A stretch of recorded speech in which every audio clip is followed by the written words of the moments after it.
Hello friends, आज आपके साथ में एस्टेट पीजीटी कंप्यूटर साइंस 2018 का पेपर डिस्कस करूंगा। इस पेपर को हम लोग दो पार्ट में करेंगे। आज मैं आपके साथ पार्ट 1 के क्वेश्चन डिस्कस करूंगा, जिसमें हम लोग फर्स्ट 30 क्वेश्चंस करेंगे। तो let's start with first question. In a MS Word document after selecting certain text, अगर हम लोग किसी टेक्स्ट को सिलेक्ट करते हैं, shift plus F3 shortcut is applied to. अगर हम लोग उस टेक्स्ट को सिलेक्ट कर रहे हैं तो और उसके बाद हम लोग उस शिफ्ट प्लस F3 की शॉर्टकट की को अप्लाई कर रहे हैं, तो उसमें क्या चेंज आएगा?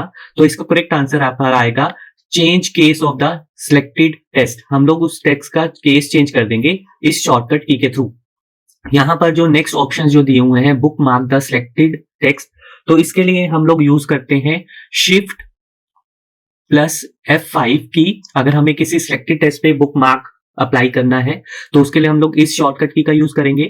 अगर हमें किसी टेक्स्ट पे हाइपरलिंक क्रिएट करना है तो उसके लिए हम लोग कंट्रोल के का यूज करते हैं। और अगर हमें किसी सिलेक्टेड टेक्स्ट को सेव करना है तो उसके लिए हम लोग कंट्रोल प्लस सी का यूज करते हैं। मींस अगर हमें उस सिलेक्टेड टेक्स्ट को कॉपी करना है तो उसके लिए हम लोग कंट्रोल प्लस सी का यूज करते हैं। तो इसका करेक्ट आंसर है आपका B. Next question, which of the following is not required condition for a deadlock. हमें ये बताना है कि भी इन चारों ऑप्शन में से कौन सी कंडीशन डेडलॉक की नहीं है। तो आपको ये पता है कि जब भी आपका डेडलॉक होता है तो उसमें कुछ नेसेसिटीज आपकी कंडीशंस होती हैं। तो वो कंडीशन होती है आपकी होल्ड एंड वेट। नेक्स्ट होती है आपकी नो प्रीएम्प्टिव। नेक्स्ट होती है आपकी म्यूचुअल एक्सक्लूजन। और लास्ट होती है आपकी सर्कुलर। तो अगर ये चार कंडीशन में से कोई एक कंडीशन भी होगी तो वो आपका जो डेडलॉक क्रिएट कर देगा।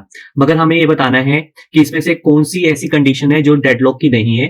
तो होल्ड एंड वेट आपकी डेडलॉक की कंडीशन है। उसके बाद म्यूचुअल एक्सक्लूजन आपकी डेडलॉक की कंडीशन होती है। साइकिल या सर्कुलर आपकी कंडीशन जो होती है वो डेडलॉक की होती है। मगर जो आपकी प्री एम्प्टिव जो है उसकी जगह नो प्रीएम्प्टिव आपकी कंडीशन होती है डेडलॉक की।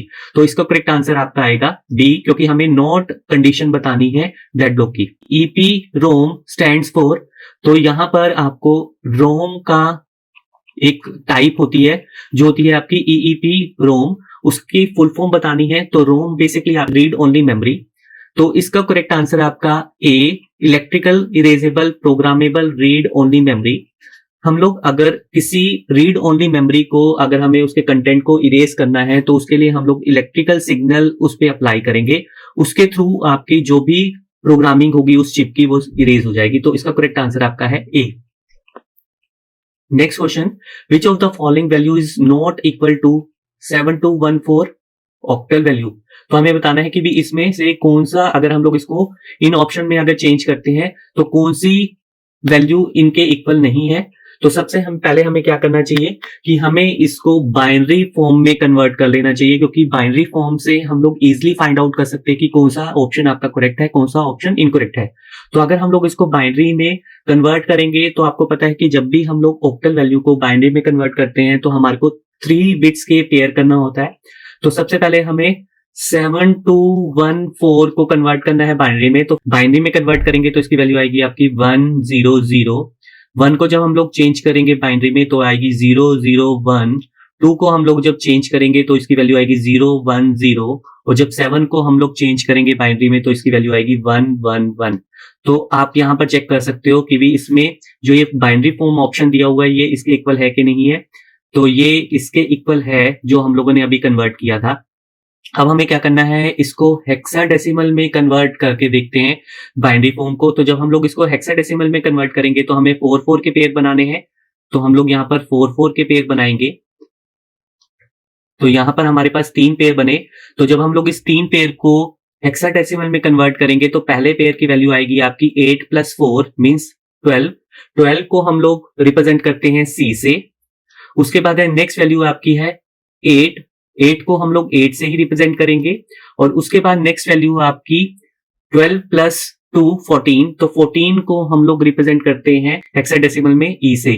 तो यहां पर हेक्साडेसिमल की वैल्यू आएगी आपकी E8C।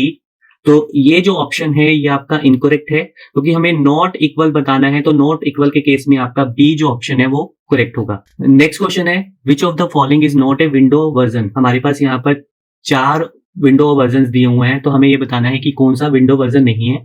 तो आपका जो विंडोज 96 है वो आपका एक विंडो वर्जन नहीं है, 98 भी आपका विंडो वर्जन है, 2000 भी आपका विंडो वर्जन है और XP भी आपका विंडो वर्जन है। 98 जो विंडो वर्जन था वो आपका जून 1998 में आपका रिलीज हुआ था। विंडोज 2000 जो था आपका वो 17 फेब 2000 में रिलीज हुआ था और जो आपका विंडोज XP है वो आपका 25 अक्टूबर 2001 में रिलीज हुआ था। तो आपका जो करेक्ट आंसर है वो है Windows 96। Next question, in MS Excel to remove extra space from a text except single space between words we can use function। तो इसका जो करेक्ट आंसर आएगा वो आएगा ट्रिम।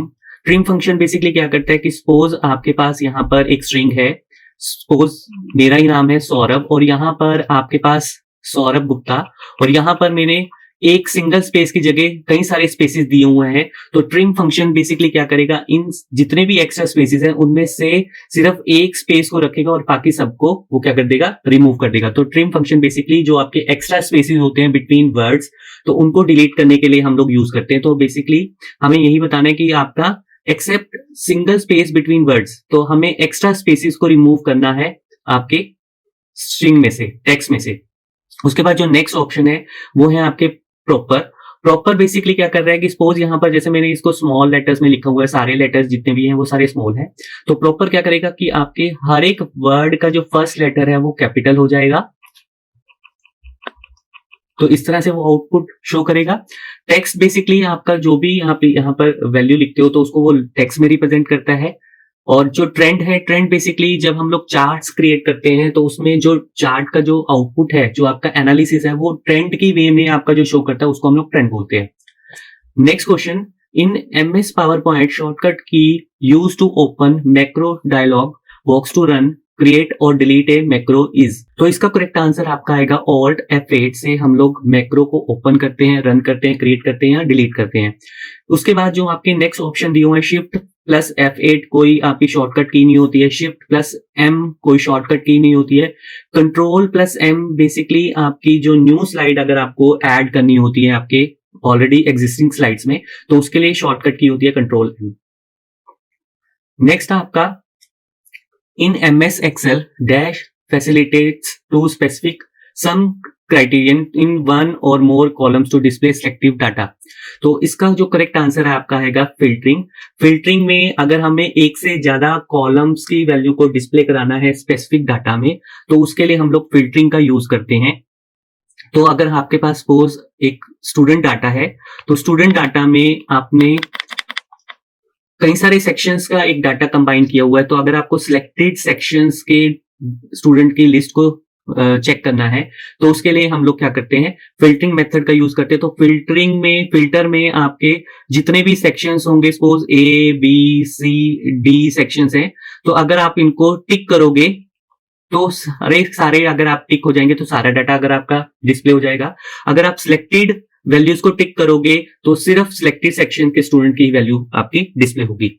नेक्स्ट जो होता है, नेक्स्ट ऑप्शन जो है आपके फॉर्मूला, ये बेसिकली हम लोग अगर फॉर्मूलाज एडिशन, एवरेज, सम ये वाले अगर हमें लगाने होते हैं तो हम लोग फॉर्मूला का यूज करते हैं। सॉर्टिंग, अगर हमें अपने डाटा को सॉर्ट करना है असेंडिंग ऑर्डर में या डिसेंडिंग ऑर्डर में, या हमें टेक्स्ट को A to Z या Z to A सॉर्टिंग करना है तो उसके लिए हम लोग सॉर्टिंग का यूज करते हैं। पिविट, बेसिकली एक पिविट टेबल होती है, ये आपके क्या करती है कि जो भी आपका डाटा होता है उसको समराइज करने के लिए हम लोग यूज करते हैं। क्योंकि अगर हम किसी को भी अपना कोई डाटा है जो टेबुलर फॉर्म में है, अगर वो हम लोग दिखाएंगे तो हो सकता है उसको समझ ना आए, वो उस चीज को एनालाइज ना कर पाए कि जो आप डाटा उसको प्रेजेंट कर रहे हो। तो उसको एनालाइज करने के लिए, उसको समराइज्ड वैल्यू में शो कराने के लिए हम लोग पिविट टेबल का यूज करते हैं। तो नेक्स्ट क्वेश्चन है, in Windows after selecting my computer और दिस पीसी आइकन और on desktop system properties can be viewed by pressing shortcut की।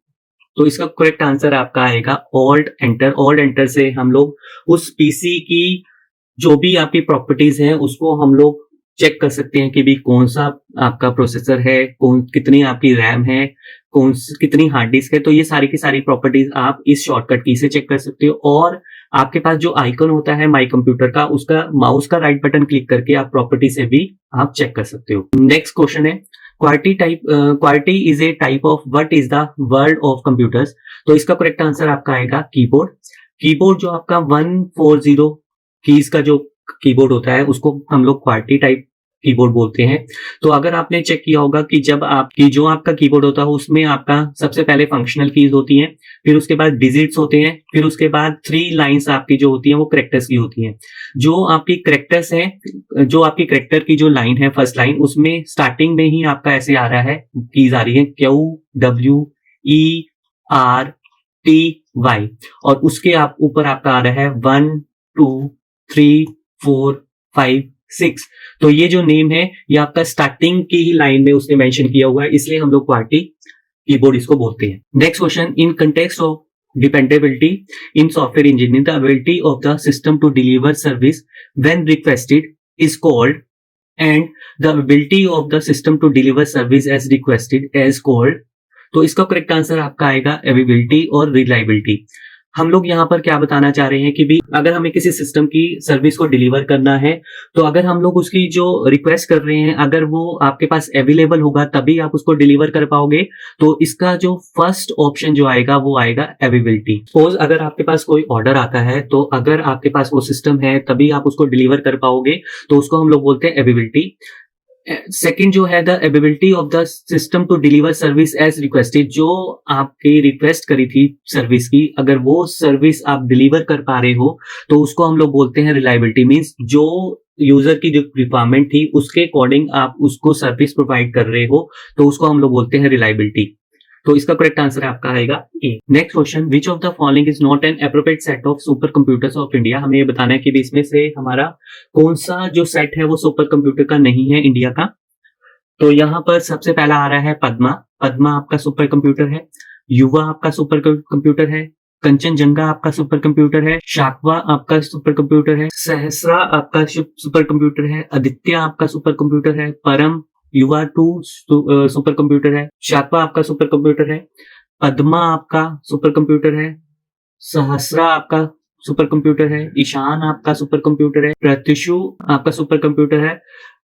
अलौकिक जो है वो आपका सुपर कंप्यूटर नहीं है। आदित्य आपका सुपर कंप्यूटर है। परम आपका सुपर कंप्यूटर है। आयुष सुपर कंप्यूटर है।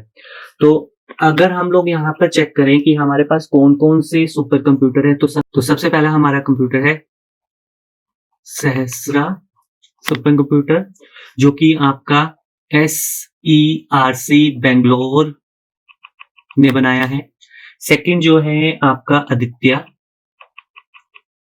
सुपर कंप्यूटर, ये आपका IIT Indian institute of tropology Pune ने बनाया है।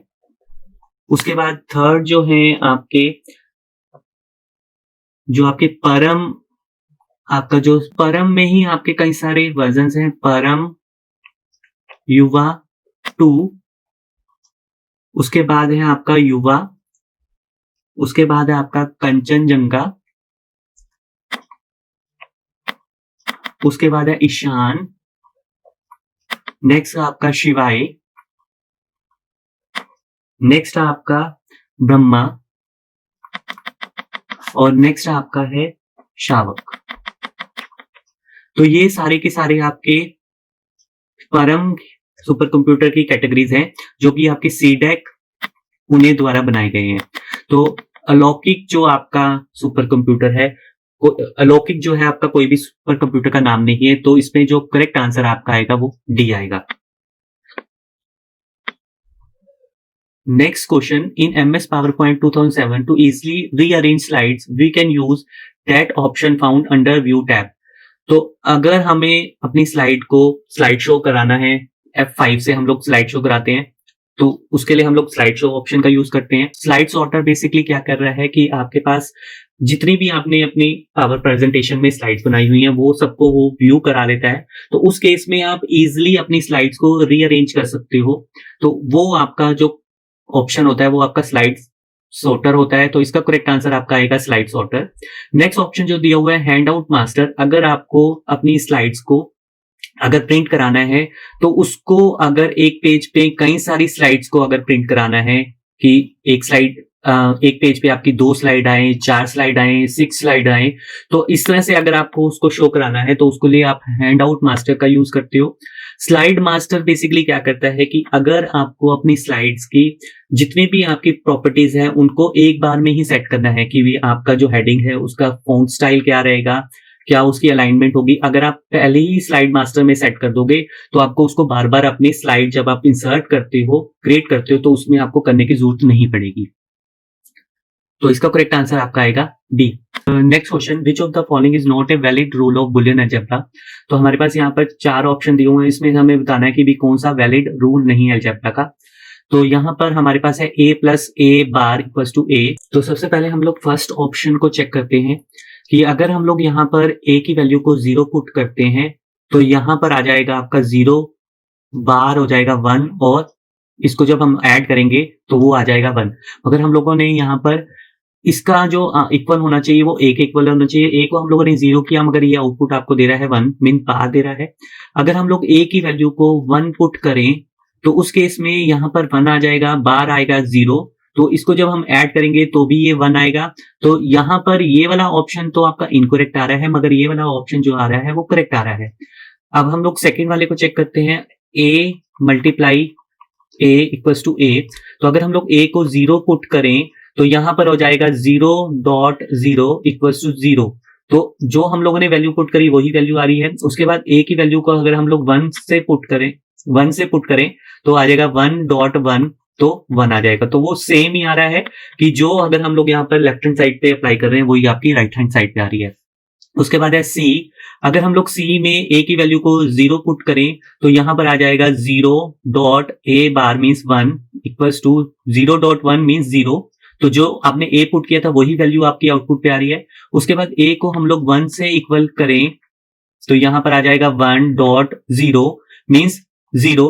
तो ये भी आपकी सेम वैल्यू आ रही है कि भी हमारे दोनों केस में आउटपुट जो आ रही है वो 0 आ रही है। तो ये वाला ऑप्शन भी करेक्ट है, बी वाला ऑप्शन भी करेक्ट है। और उसके बाद अगर a plus a bar equals to 1, इसको अगर हम लोग चेक करें तो a की वैल्यू को हम लोग 0 से चेक करें तो यहां पर आ जाएगा 1 प्लस 0 मीन्स 1। और अगर हम लोग यहां पर a को 1 से पुट करें तो यहां पर आ जाएगा आपका 1 प्लस 0 इक्वल्स टू 1। तो ये वाला भी ऑप्शन सही आ रहा है। तो इसका जो करेक्ट आंसर है, क्योंकि हमें नॉट ए वैलिड रूल बताना है, तो इसका जो करेक्ट आंसर आपका आएगा वो ए आएगा, क्योंकि इस केस में हमारे पास ये वाला जो ऑप्शन था वो करेक्ट नहीं था। तो next question, let RR3 means round robin scheduling algorithm with time quantum of 3 units and FCFC means first come first serve scheduling algorithm. Now if 3 process P1, P2 and P3 has arrival time in order is 0, 2 and 4 and execution time is 8, 5, 4 respectively, then the completion order of P1, P2, P3 under RR3 and FCFC scheduling is। तो हमें यहाँ बताना है कि भी इन दोनों algorithm में हमारा जो कंप्लीशन ऑर्डर होगा इन तीनों प्रोसेसर्स का वो क्या रहेगा। तो सबसे पहले हम लोग FCFS शेड्यूलिंग को परफॉर्म करेंगे। तो यहाँ पर हम लोग पहले तीनों प्रोसेस की वैल्यूज को लिखेंगे P1, P2 एंड P3। उसके बाद इनका अराइवल जो टाइम है वो है 0, 2 एंड 4। एग्जीक्यूशन टाइम है 8, 5, 4। तो हम लोग यहाँ पर गैंट चार्ट बनाएंगे जिसमें हम लोग प्रोसेसर्स को एग्जीक्यूट कराएंगे। तो 0 टाइम पे आपका P1 रेडी है एग्जीक्यूट होने के लिए, तो हम लोग इस P1 को एग्जीक्यूट कराएंगे और 8 टाइम तक हम लोग इसको एग्जीक्यूट कराएंगे। उसके बाद 8 टाइम के इन बिटवीन आपका P2 एंड P3 भी एग्जीक्यूट होने के लिए रेडी है। तो हम लोग पहले, क्योंकि हमें यहाँ पर फर्स्ट कम फर्स्ट सर्व के बेसिस के अकॉर्डिंग चलाना है इसको, तो हमारा P2 सबसे पहले रेडी हुआ है एग्जीक्यूट होने के लिए, तो हम लोग P2 को एग्जीक्यूट कराएंगे 5 टाइम। तो 8 प्लस 5 आ जाएगा 13। उसके बाद आपका P3 एग्जीक्यूट होगा 4 टाइम, तो यहां पर आ जाएगा आपका P3 एंड इसकी वैल्यू हो जाएगी आपकी 17। तो आपका जो एग्जीक्यूशन जो है प्रोसेसर्स की वो आपकी रहेगी P1, P2 and P3 FCFS में। तो हम लोग ऑप्शन चेक करेंगे, तो ऑप्शन में हमारे पास सिर्फ सेकंड और जो थर्ड ऑप्शन है इसमें आपकी सेम सीक्वेंस आ रही है जो हम लोगों ने अभी कैलकुलेट करी है। तो हमें इन दोनों में से ही कोई करेक्ट चूज करना है। उसके बाद हम लोग round robin scheduling algorithm apply करेंगे। सेम हम लोग टेबल क्रिएट करेंगे P1, P2 एंड P3 की 0, 2, 4, 8, 5, 4। अब हम लोग यहाँ पर गैंट चार्ट बनाएंगे। इस गैंट चार्ट के साथ साथ हम लोग यहाँ पर एक रेडी क्यू भी हम लोग क्रिएट करेंगे, क्योंकि हमें इस शेड्यूलिंग में 3 यूनिट का टाइम क्वांटम यूज करना है। मींस हमको हर एक प्रोसेस को 3 यूनिट टाइम तक उसको एग्जीक्यूट कराना है और उसके बाद उसको कंटेक्स्ट स्विचिंग करनी है। तो हमारे पास यहाँ पर 0 टाइम पे सिर्फ एक ही प्रोसेसर है जो कि आपका एग्जीक्यूट होने के लिए रेडी है, तो उसको हम लोग 3 टाइम एग्जीक्यूट कराएंगे। मींस यहाँ पर P1 आपका एग्जीक्यूट होगा, तो यहाँ पर वैल्यू रह जाएगी इसकी 5, तो आपका यहाँ वैल्यू आ जाएगी 3। तो 3 टाइम के इन बिटवीन आपका P2 भी रेडी हो गया है, तो P2 को हम लोग इस रेडी क्यू में ऐड करेंगे। और जब आपका 3rd टाइम कंप्लीट होगा तो आपका P1 की हम लोग स्विचिंग करेंगे, कंटेक्स्ट स्विचिंग करेंगे और उसको हम लोग रेडी क्यू में हम लोग ऐड कर देंगे। उसके बाद इस रेडी क्यू में से हम लोग उस प्रोसेस को आउट करेंगे और उसको एग्जीक्यूट करेंगे। तो यहाँ पर P2 को हम लोग एग्जीक्यूट करेंगे 3 टाइम्स के लिए, तो यहाँ पर 6 वैल्यू आ जाएगी और ये आपका रिमूव हो जाएगा। उसके बाद 3 to 6 टाइम के इन बिटवीन आपका P3 भी आपका एग्जीक्यूट होने के लिए रेडी हो गया है, तो हम लोग इसको भी रेडी क्यू में ऐड कर देंगे।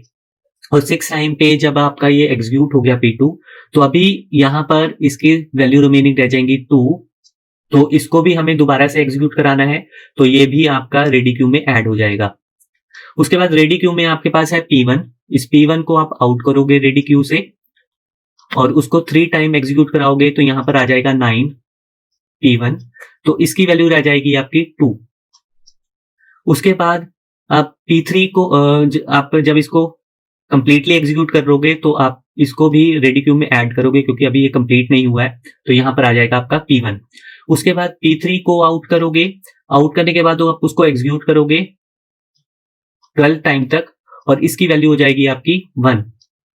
यहां पर जब ये कंप्लीट एग्जीक्यूट हो जाएगा 3 यूनिट के लिए, अभी इस 1 वैल्यू के लिए अभी एग्जीक्यूट होना है, तो आप इसको यहां पर P3 को ऐड कर दोगे। उसके बाद यहां पर रेडी क्यू में है आपका P2। P2 को आपने सिर्फ 2 यूनिट तक ही उसको एग्जीक्यूट करना है, तो यहां पर इसकी वैल्यू हो जाएगी 0। यहां पर आ जाएगा आपका P2 और ये आपका 14 तक आपका ये प्रोसेस चलेगा और P2 आपका क्या हो गया, कंप्लीट हो गया, तो इसकी कंप्लीशन आ गई आपकी P2 की।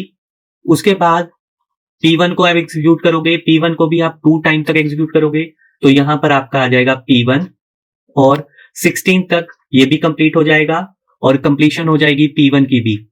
उसके बाद रेडी क्यू में रह जाएगा आपका P3। P3 को आपने 1 यूनिट तक ही रन करना है, तो यहां पर P3 1 यूनिट तक रन होगा, तो इसकी वैल्यू हो जाएगी आपकी 17, तो यहां पर आ जाएगा आपका कंप्लीशन P3 का भी।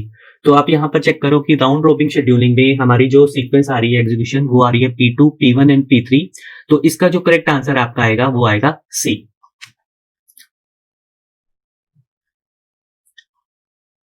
नेक्स्ट जो है choose invalid statement in context of software testing.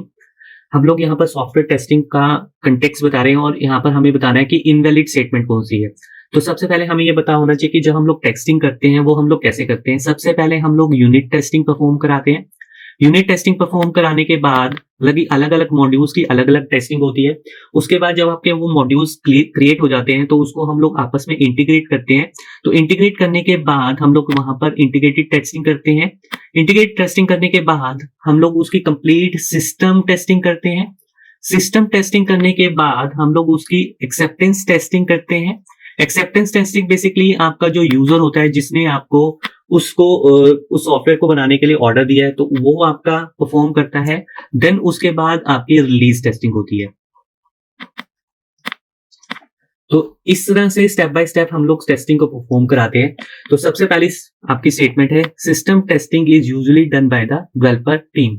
तो ये स्टेटमेंट करेक्ट है, क्योंकि जब आप मॉड्यूल्स क्रिएट कर लेते हो तो उनको जब आप कंबाइन करते हो तो एक पूरा कंप्लीट सिस्टम क्रिएट हो जाता है और वो सिस्टम टेस्टिंग आपकी हमेशा जिसने भी उस सिस्टम को डेवलप किया होगा डेवलपर टीम, वो आपकी परफॉर्म करती है। उसके बाद जो है alpha testing is a type of user testing. Alpha testing जो होती है हमारे पास अल्फा टेस्टिंग होती है, बीटा टेस्टिंग होती है, गामा टेस्टिंग होती है।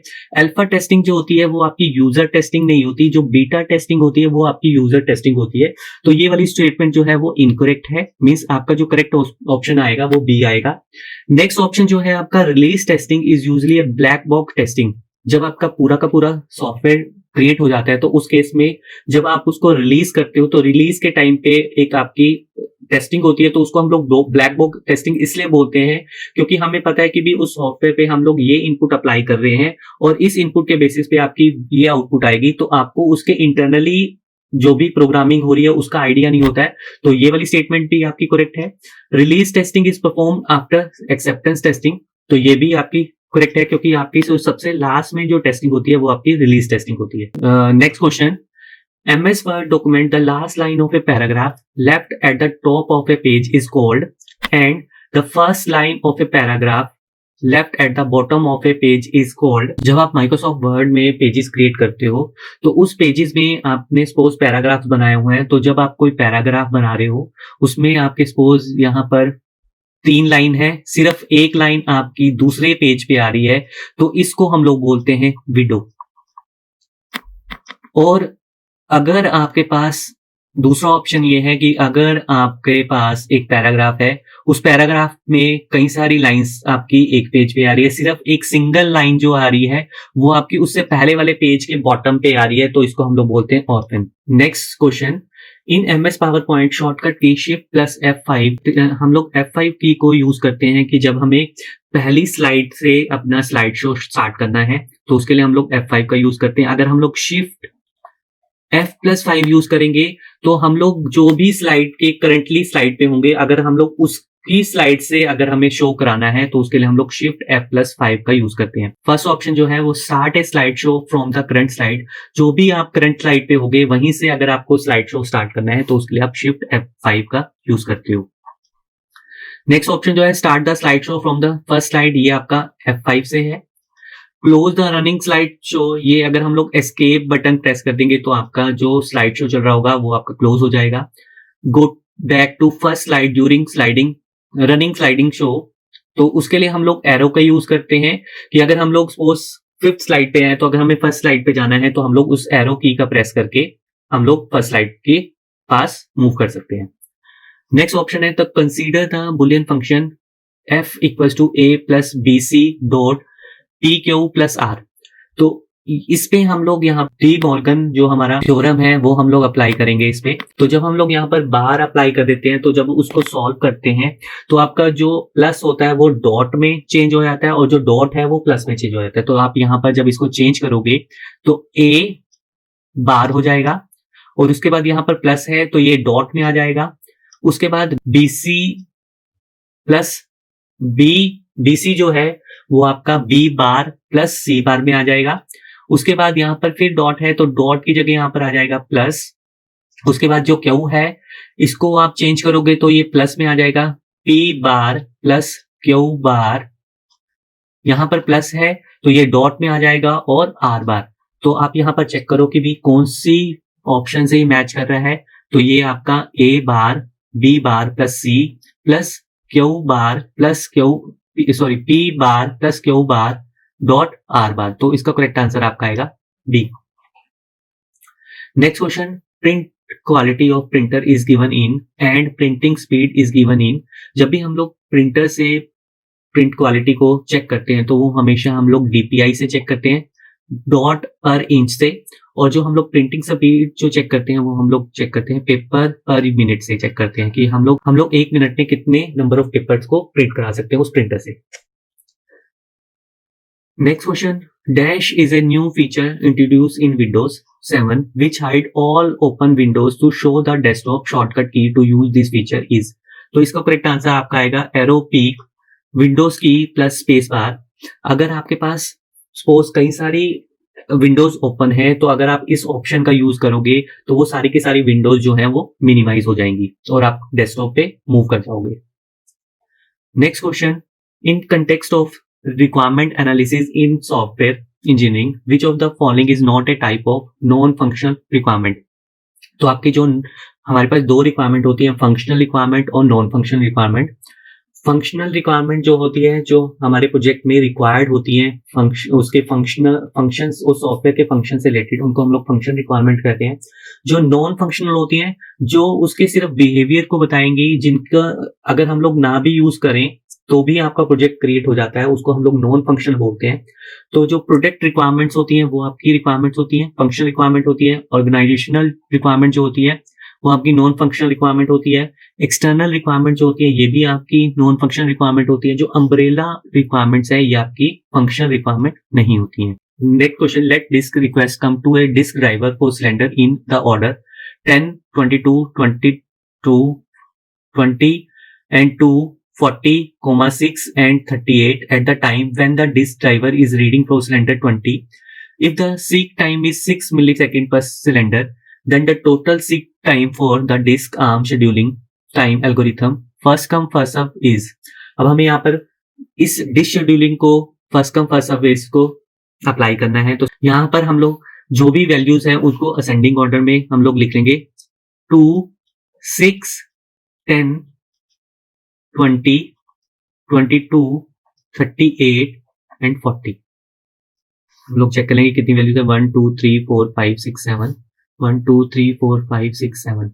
और अभी यहाँ बता रहा है कि जो आपका ये जो रीडिंग है, जो आपके डिस्क ड्राइवर की जो रीडिंग है वो 20, हम लोग हमारा जो ड्राइवर है वो 20 पे जाएगा, तो हम लोग यहाँ पर 20 पे आएंगे। उसके बाद 20 के आने के बाद हम लोग जाएंगे 22 पे, तो हम लोग 22 पे गए। उसके बाद हम लोग 22 के बाद 20 पे आए, तो हम लोग यहाँ पे 20 पे आए। उसके बाद 20 पे आने के बाद फिर हम लोग 2 पे गए, तो फिर हम आगे 2 पे चले गए। उसके बाद 2 के बाद हम लोग गए 40 पे, 40 पे जाएंगे। उसके बाद 40 से 6 पे गए, तो हम लोग 6 पे आएंगे। उसके बाद 6 से हम लोग 38 पे जाएंगे। तो अब हम लोग इसकी कैलकुलेशन करनी है। तो हम लोग पहले 20 से 10 पे गए थे, तो हम लोग यहाँ पर 20 माइनस 10 करेंगे, जो भी वैल्यू आएगी, प्लस उसके बाद 22 माइनस 10 करेंगे। उसके बाद हम लोग करेंगे प्लस 22 माइनस 2, क्योंकि हम लोग यहाँ पर 22 माइनस 20 करेंगे या 20 माइनस 2 करेंगे, तो बेटर है कि हम लोग किसको कंप्लीटली ले लें। 22 माइनस 2 प्लस 40 माइनस 2 करेंगे, प्लस 40 माइनस 6 प्लस 38 माइनस 6। तो जब हम लोग इसको कैलकुलेट करेंगे तो यहाँ आ जाएगा आपका 10 plus 12 plus 20 plus 38 plus 34 plus 32। तो जब हम लोग इसको ऐड करेंगे तो ये हो जाएगा आपका 70, उसके बाद 90, 100, और यहाँ पर आ जाएगा आपका 112, यहाँ पर आ जाएगा आपका 112 प्लस 34, ये हो जाएगा आपका 146। तो अब हमारे पास यहाँ पर 6 टाइम दिया हुआ है 6 मिली सेकेंड, तो हम लोग इसको 6 से मल्टीप्लाई करेंगे तो ये आपका आएगा 36, 24, 27, 280। इसका जो करेक्ट आंसर आपका आएगा 876 मिली सेकेंड। नेक्स्ट क्वेश्चन है सम 89D बेस 16 प्लस 259 बेस 10। इसका हमें एडिशन कैलकुलेट करना है और जो भी एडिशन आएगा तो उसमें हमें चेक करना है कि भी इन ऑप्शन में करेक्ट कौन सा है। सबसे पहले हम लोग 259 डेसिमल वैल्यू को बाइनरी में कन्वर्ट करेंगे। बाइनरी में कन्वर्ट करने के बाद उसको हम लोग हेक्साडेसिमल में कन्वर्ट करेंगे और उसके बाद इन दोनों वैल्यूज की जो बेस है वो सेम हो जाएंगे, और फिर उसको हम लोग ऐड करके चेक करेंगे कि भी हमारा ये वाला ऑप्शन जो है वो करेक्ट आ रहा है या नहीं आ रहा। तो 259 को हमें बाइनरी में चेंज करना है। तो बाइनरी में चेंज करने के लिए हमारे पास एक शॉर्टकट ट्रिक है। 1, 2, 4, 8, 16, 32, 64, 128, 256। तो हमें 259 को बाइनरी में चेंज करना है, तो हमारे पास 256 प्लस 3 अगर हम लोग ऐड करेंगे तो हमारा 259 बन जाएगा। तो ये हो जाएगा आपका 100000011। और जब हम इसे हेक्साडेसिमल में चेंज करेंगे तो हमें यहाँ पर 4 के पेयर बनाने हैं। तो 4 के पेयर बनाने के बाद यहाँ पर 3 पेयर बनेंगे, मगर ये जो थर्ड पेयर है इसमें अभी सिर्फ 1 बिट ही है, तो हम लोग इसमें एक्स्ट्रा 3 जीरोस ऐड कर देंगे। तो यहाँ पर आ जाएगा आपका 3, यहाँ आ जाएगा आपका 0, यहाँ आ जाएगा आपका 1। तो आपका ये आ जाएगा 103 हेक्साडेसिमल वैल्यू, तो हम लोग यहाँ पर 89D में हम लोग 103 ऐड करेंगे। तो जो D होता है वो हमारा होता है 13, तो 13 + 3 ये हो जाएगा आपका 16। उसके बाद यहाँ पर आ जाएगा 9, ये हो जाएगा आपका 9। उसके बाद यहाँ पर हम लोग अगर चेक करें तो किसी भी हालत में यहाँ पर E नहीं आएगा, यहाँ पर आपका आएगा 9A0 आएगा, क्योंकि जब हम लोग 16 को चेंज करेंगे तो यहाँ पर इसको हम 0 1 से रिप्रेजेंट करेंगे और ये 1 आपका यहाँ पर ऐड होगा, तो ये हो जाएगा आपका 10। तो 10 को हम लोग A से रिप्रेजेंट करते हैं, तो ये आपका फाइनली आएगा 9A0। तो ये वाला ऑप्शन तो आपका इनकरेक्ट है। अब हमें क्या करना है कि इस हेक्साडेसिमल वैल्यू को हमें क्या करना है, डेसिमल में चेंज करके चेक करना है कि भी अगर दोनों का बेस सेम हो जाए और ये वाला ऑप्शन हमारा करेक्ट आ जाए, तो ये चेक करना है। तो इसके लिए हमें क्या करना पड़ेगा, 89D को बाइनरी में चेंज करना है। तो हम लोगों को 4 के पेयर बनाने हैं, तो 8 आपका आएगा 1 0 0 0, 9 आपका आएगा 1 0 0 1, और 13 जो हम लोग D लिखते हैं हेक्साडेसिमल में, तो उसका आएगी वैल्यू 1 1 0 1। तो डेसिमल में चेंज कैसे करेंगे, 1 2 4 8 16 32 64 128 256 512 1024 और 2048। तो यहाँ पर 2048 पे आपका 1 है, उसके बाद आपका 128 पे 1 है, उसके बाद आपका 16 पे 1 है, उसके बाद 8 पे 1 है, देन 4 पे 1 है, फिर 1 पे 1 है। तो इन सबको हम लोग ऐड कर लेंगे। तो यहाँ पर 16 + 6 22 22 30 35, उसके बाद 7 3 10, उसके बाद यहाँ पर आ जाएगा 2 2। तो आपके पास ये वाली जो आ गई डेसिमल में वो आ गई आपकी 2205, और आपके पास यहाँ पर दूसरी वैल्यू है, डेसिमल वैल्यू वो है 259। तो जब हम इसको ऐड करेंगे तो ये हो जाएगा आपका 14642। तो आपका ये वाला जो ऑप्शन है वो करेक्ट हो जाएगा, 2464 डेसिमल वैल्यू। उसके बाद next question, what is the output of MS Excel function ceiling 41,3। हमारे पास यहाँ पर दो फंक्शन है जो अपने फंक्शन के अकॉर्डिंग बिहेव करते हैं। एक होता है हमारा सीलिंग फंक्शन और एक होता है हमारा floor function. Ceiling function, ceiling जो है हम लोग नॉर्मली घर में ऊपर की तरफ हम लोग देखते हैं, जो फ्लोर होता है वो हमेशा आपका नीचे होता है। तो ये फंक्शन दोनों जो है ये इसी तरह से बिहेव करते हैं। सीलिंग फंक्शन में क्या है कि अगर आपके पास कोई भी नंबर है उसको आप उसके सिग्निफिकेंट नंबर से अगर आप डिवाइड करोगे तो वो आपकी पॉजिटिव वैल्यूज यूज करके उसको कंप्लीटली डिवाइड करेगा। और फ्लोर मेथड क्या करता है कि भी आपको किसी नंबर को उसके सिग्निफिकेंट नंबर से डिवाइड करना है, मगर उससे मिनिमम वैल्यू को वो यूज करके उसको कंप्लीटली डिवाइड करेगा। तो हम लोग जब भी सीलिंग फंक्शन यूज करते हैं तो इसमें दो पैरामीटर होते हैं, एक तो आपका नंबर होता है और दूसरा आपका सिग्निफिकेंट वैल्यू होती है।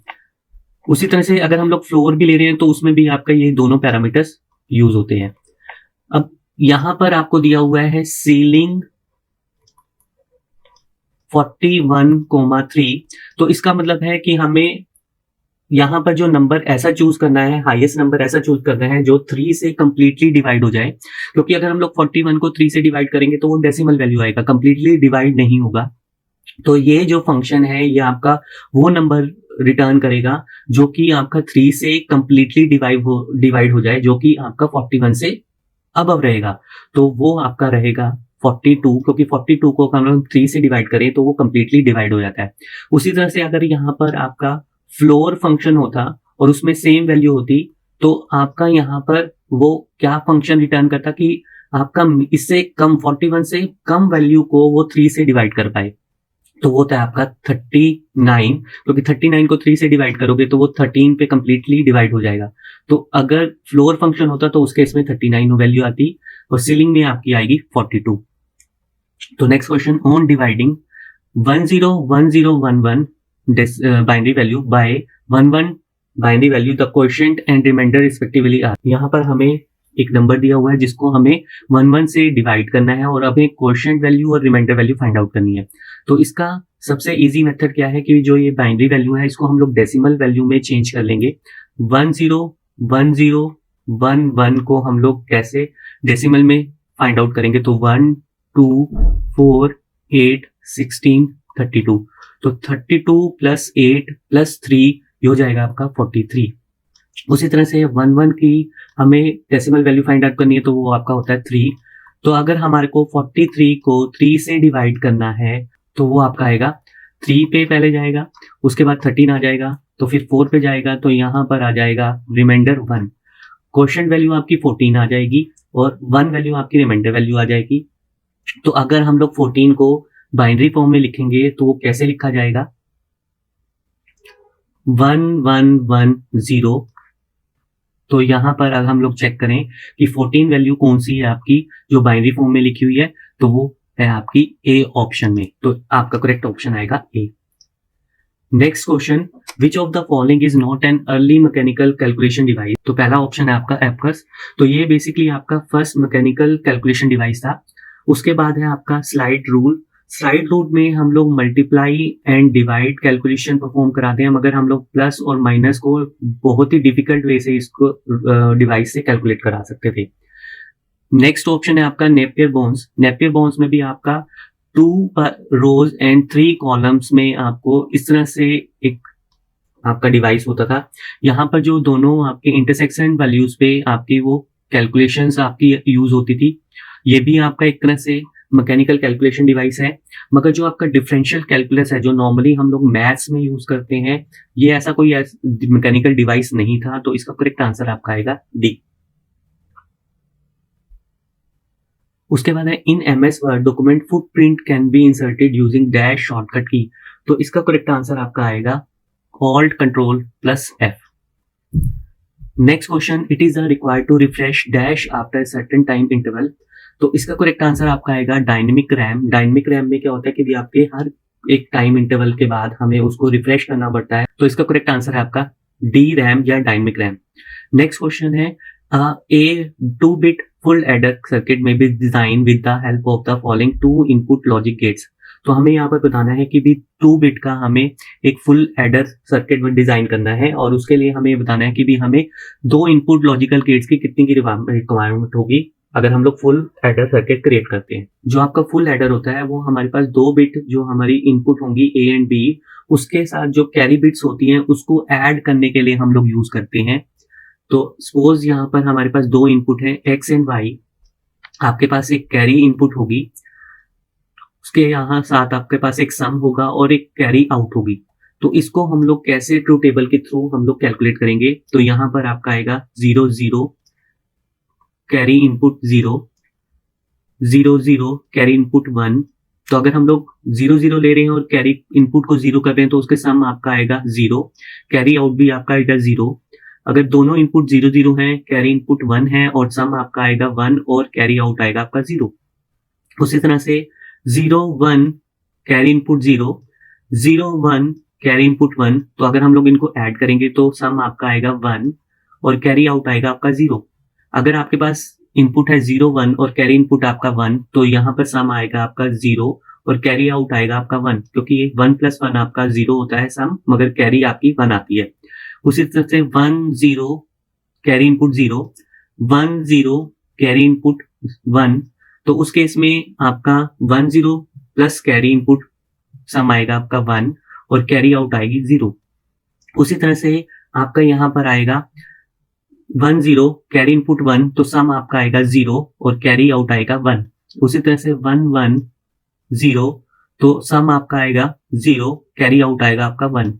उसी तरह से 1 1 कैरी इनपुट 1, तो सम आपका आएगा 1 और कैरी आउट आएगा आपका 1, क्योंकि अगर हम लोग 3 1s को ऐड करेंगे तो सम आपका 1 आता है और कैरी 1 आता है। तो यहाँ पर अगर हम इसको चेक करें तो जो हमारे पास यहाँ पर 1 1 वैल्यूज हैं, अगर हम लोग उसको यहाँ पर लिखेंगे तो वो बेसिकली आपका आएगा C बार Y बार C इन। हम लोग यहाँ पर जो ये 0 0 है इसको हम लोग बार से रिप्रेजेंट करेंगे और 1 आपका नॉर्मल रहेगा।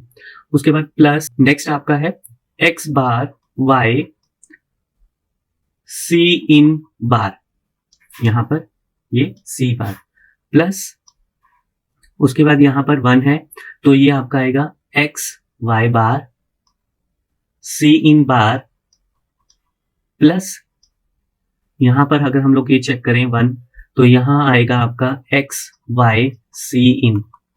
तो अगर आप ये एक्सप्रेशन आपने इसमें से फाइंड आउट करा, तो ये बेसिकली आपका x ओवर का एक्सप्रेशन है। और x ओवर में हम लोग कैसे लिखते हैं, वो लिखते हैं हम लोग x over y x over c इन। तो ये बेसिकली अगर आप इसको सॉल्व करोगे तो ये कंप्लीटली आएगा।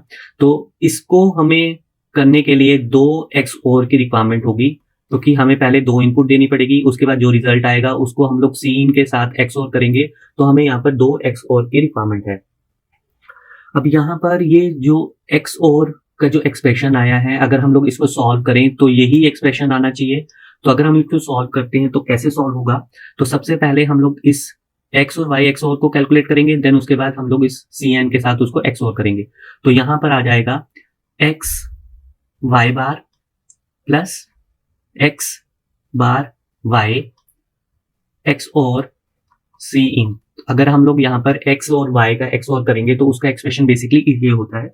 उसके बाद हम लोग यहाँ पर इस c इन, क्योंकि इसको हम लोग a मान लेंगे और इसको हम लोग b मान लेंगे, तो हम लोग इसका अब x ओवर कैसे करेंगे।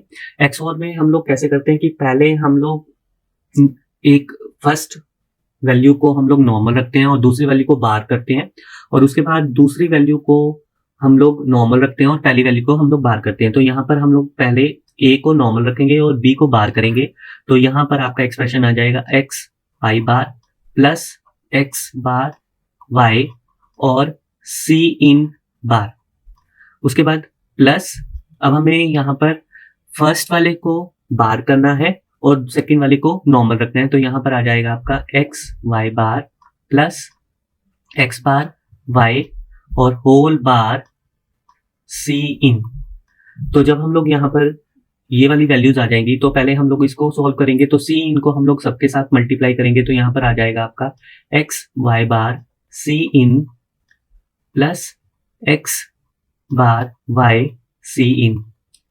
देन अब हम लोगों को यहाँ पर क्या करना है कि इसमें हमें यहाँ पर डबल बार है, तो डबल बार का मतलब है कि जो आपका मल्टीप्लाई पे है वो प्लस हो जाएगा, और जो डबल बार है वो नॉर्मल वैल्यू आ जाएगी, और जो आपका सिंगल बार है वो सिंगल बार आ जाएगा, और जो प्लस है वो मल्टीप्लाई में और मल्टीप्लाई प्लस में चेंज हो जाएगा। तो यहाँ पर हमें क्या करना है कि यहाँ मल्टीप्लाई है, x पे सिंगल बार है, y पे डबल बार है, तो मल्टीप्लाई प्लस में चेंज हो जाएगा, सिंगल बार आपका बार में रहेगा और डबल बार आपका नॉर्मल रहेगा। तो यहाँ पर x बार प्लस y, अब यहाँ पर प्लस है तो ये आपका इनटू में आ जाएगा। इनटू में आने के बाद यहाँ पर x बार जो है डबल बार है तो ये नॉर्मल बार रहेगा, वो नॉर्मल वैल्यू रहेगी। डॉट है तो यहाँ पर प्लस हो जाएगा, y जो है वो सिंपल बार है तो यहाँ पर y बार हो जाएगा, और कंप्लीट c इन। अगर हम लोग इसको आपस में मल्टीप्लाई करें, ये वाला एक्सप्रेशन तो आपका सेम ही रहेगा। तो हम लोग अब इसको मल्टीप्लाई करें आपस में, तो यहाँ पर हो जाएगा आपका x bar x plus x y plus x bar y bar plus y bar whole c इन। तो आपको पता है कि भी अगर हम लोग x बार और x की मल्टीप्लाई करेंगे तो वो वैल्यू आपकी 0 होती है। उसी तरह से y और y बार को अगर हम लोग मल्टीप्लाई करें तो वो वैल्यू भी आपकी 0 होती है। तो उस केस में ये आपका एक्सप्रेशन 0 0 हो जाएगा। तो फाइनली आपके पास यहाँ पर आएगा x y bar c in plus x bar y c in plus यहाँ पर ये एक्सप्रेशन 0 हो जाएगा। तो जब हम लोग इसके c इन के साथ इसको मल्टीप्लाई करेंगे तो यहाँ पर आ जाएगा x y c in plus x bar y c इन। तो अगर आप यहाँ पर चेक करोगे तो ये सेम एक्सप्रेशन ही आया है। सबसे पहले आपका x बार y बार c इन है, तो यहाँ पर पहला एक्सप्रेशन जो है वो ये वाला एक्सप्रेशन आ गया। उसके बाद x बार y बार c इन बार, तो ये आपका आएगा, यहाँ पर ये हमारी मिस्टेक होगी, ये हमारा c इन बार है, तो यहाँ पर ये सीन बार आएगा। तो ये वाला एक्सप्रेशन भी हो गया। उसी तरह से x y बार c इन बार, ये वाला एक्सप्रेशन भी हो गया। उसके बाद x y c इन, ये वाला एक्सप्रेशन भी हो गया। तो हम लोगों ने यहाँ पर ये इसी एक्सप्रेशन को सॉल्व कर दिया कि अगर हमें यहाँ पर इस एक्सप्रेशन को सॉल्व करना है तो तो यहाँ से हमें पता चला कि भी 2x और गेट की रिक्वायरमेंट है इसको सॉल्व करने के लिए। तो यहाँ पर कोई भी ऐसी ऑप्शन नहीं है जो कि ये वाला आपका जो आंसर है वो यहाँ पर शो हो। तो इसका मतलब ये वाला जो आंसर है वो इस वाले ऑप्शन में नहीं है। तो जब ये वाला पेपर हुआ था तो उस टाइम पे ये वाला जो क्वेश्चन के ऑप्शन थे वो इनकरेक्ट थे। तो उस टाइम पे सभी को इस क्वेश्चन के 1 मार्क्स एक्स्ट्रा मिले थे। तो इसका करेक्ट आंसर आपका आएगा 2x और 8। आई होप आज आपको फर्स्ट पार्ट के क्वेश्चन क्लियर हुए होंगे। Thank you.